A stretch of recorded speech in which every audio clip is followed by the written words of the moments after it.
佔領行動黑影重重，黑幫人物刀疤剛日前現身金鐘佔領區，搭上壹傳媒集團主席黎智英，令人嘩然。據了解，有人拋出3000萬嘅大水池，吸引各路江湖勢力為錢出兵佔領行動。近年被視為較為聽話嘅黑幫新義安，亦都為之所動。知情人士透露，喺旺角佔領區搞局嘅新義安成員，多數嚟自觀塘區。去金鐘佔領區嘅係嚟自灣仔同埋中環區，參加者每日收1000幾百蚊嘅補助。另一個黑幫和安樂經手人開出嘅價錢由500蚊至到3000蚊都有，視乎有咩行動。如果出手又出口嘅話，當然收得最貴啦。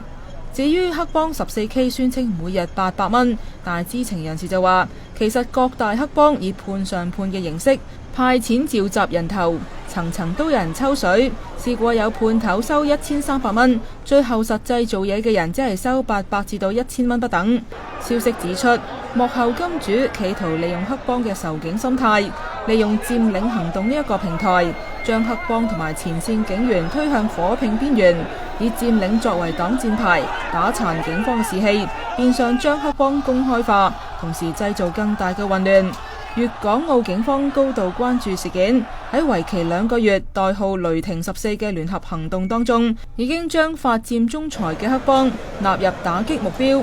目前至少有3個頭目喺內地被捕。切斷黑幫同佔領行動嘅聯繫之後，下一個階段將會追查黑金嘅源頭。